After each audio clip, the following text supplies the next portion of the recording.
ಆಧ್ಯಾತ್ಮದ ದರ್ಶನ ಚಾನಲ್ಗೆ ತಮ್ಮೆಲ್ಲರಿಗೂ ಸ್ವಾಗತ ಸುಸ್ವಾಗತ.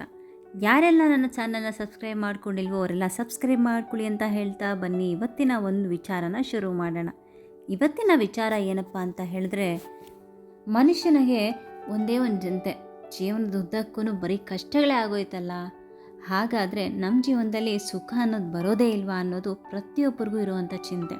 ನೋಡಿ, ನಮಗೆ ಎಲ್ಲರಿಗೂ ಒಂದು ಯೋಚನೆ ಬರುತ್ತೆ, ಅದು ಏನು ಅಂತ ಹೇಳಿದ್ರೆ, ಕಷ್ಟ ಅಂತ ಅಂದರೆ ಬರೀ ದುಡ್ಡು ಮಾತ್ರ ಅಂತ ನಾವು ಅಂದ್ಕೊಳ್ತೀವಿ. ಕಷ್ಟ ಅಂದರೆ ಬರೀ ದುಡ್ಡಿನ ಸಮಸ್ಯೆ ಮಾತ್ರನೇ ಅಲ್ಲ, ದುಡ್ಡಿರೋರ್ಗೂ ಕಷ್ಟಗಳಿರುತ್ತೆ, ದುಡ್ಡಿರೋರಿಗೆ ಕಷ್ಟಗಳು ಇರಬಾರ್ದು ಅಂತ ಯಾವುದೂ ಇಲ್ಲ. ಹಾಗಾಗಿ ದುಡ್ಡು ಇಲ್ಲದೇ ಇರೋದೇ ಕಷ್ಟ ಅನ್ನೋದು ಖಂಡಿತ ಸುಳ್ಳು. ಕಷ್ಟ ಯಾವ ರೀತಿಯಲ್ಲಾದರೂ ಆಗಿರ್ಬೋದು.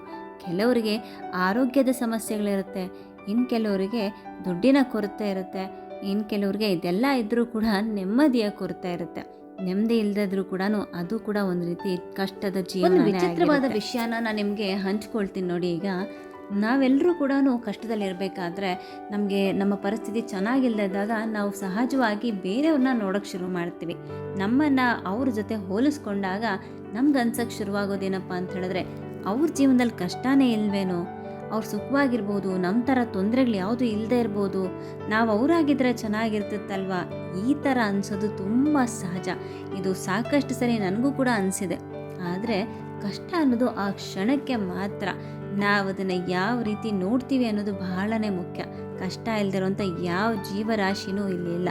ಪ್ರತಿಯೊಬ್ಬ ಕೂಡ ಏಳು ಬೀಳು ಸೋಲು ಗೆಲುವು ಇದೆಲ್ಲನೂ ಅನುಭವಿಸ್ಲೇಬೇಕಾಗತ್ತೆ. ಆದರೆ ಒಂದು ವಿಷಯ ಏನಪ್ಪ ಅಂತ ಹೇಳಿದ್ರೆ, ಇದೆಲ್ಲದನ್ನು ನಾವು ಯಾವ ರೀತಿ ಸ್ವೀಕರಿಸ್ತೀವಿ ಅನ್ನೋದು ಬಹಳನೇ ಮುಖ್ಯ ಆಗುತ್ತೆ.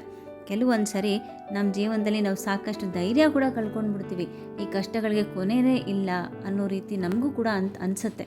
ಅದು ತಪ್ಪಲ್ಲ, ಆದರೆ ಆಗ ನಮ್ಮಲ್ಲಿ ಇರಬೇಕಾಗಿರೋದು ಛಲ ಮಾತ್ರ.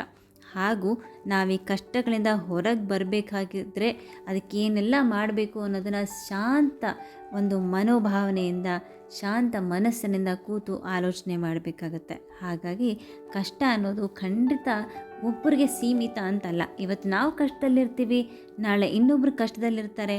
ಹಂಗಾಗಿ ನಾವು ಅದನ್ನೇ ವಿಷಯ ಅಂತ ಹಿರಿಯರು ಜೀವನ ಸಾಧನೆ ತಿಳಿಸ್ಕೊಟ್ಟಿದ್ದಾರೆ. ಅದೇನಪ್ಪ ಅಂತ ಹೇಳಿದ್ರೆ, ಕಷ್ಟಗಳು ಮನುಷ್ಯನಿಗೆ ಬರ್ದಿರಾ ಮರಕ್ಕೆ ಬರುತ್ತಾ ಅಂತ. ಖಂಡಿತ ಅದು ನಿಜ.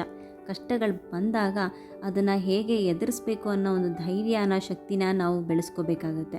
ಅದು ಒಂದೇ ಅಲ್ಲ, ನಮ್ಮ ಮುಂದಿನ ಪೀಳಿಗೆಗೆ ಅಂದರೆ ನಮ್ಮ ಮಕ್ಕಳು, ಮೊಮ್ಮಕ್ಕಳು, ಮರಿ ಮಕ್ಕಳು ಅಥವಾ ನಮಗಿಂತ ಯಾರೇ ಸಣ್ಣವರಿರ್ಬೋದು, ಅವರಿಗೆಲ್ಲ ಕಷ್ಟಗಳ ಒಂದು ಅರಿವನ್ನು ನಾವು ಮೂಡಿಸ್ಬೇಕಾಗತ್ತೆ.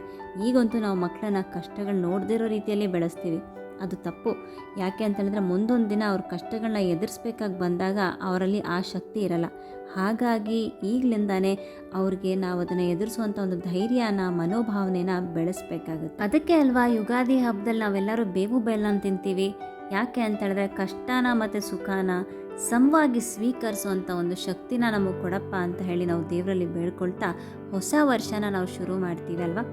ಹಾಗೇ ಒಂದೇ ರೀತಿಯಲ್ಲಿ ಕಷ್ಟ ಮತ್ತು ಸುಖವನ್ನು ಎದುರಿಸೋಣ. ಇಲ್ಲಿಗೆ ನನ್ನ ಒಂದು ಅನಿಸಿಕೆಯನ್ನು ಮುಗಿಸ್ತೀನಿ. ಸರ್ವೇ ಜನ ಸುಖಿನೋ ಭವಂತು, ಲೋಕ ಸಮಸ್ತ ಸುಖಿನೋ ಭವ. ವಂದನೆಗಳು.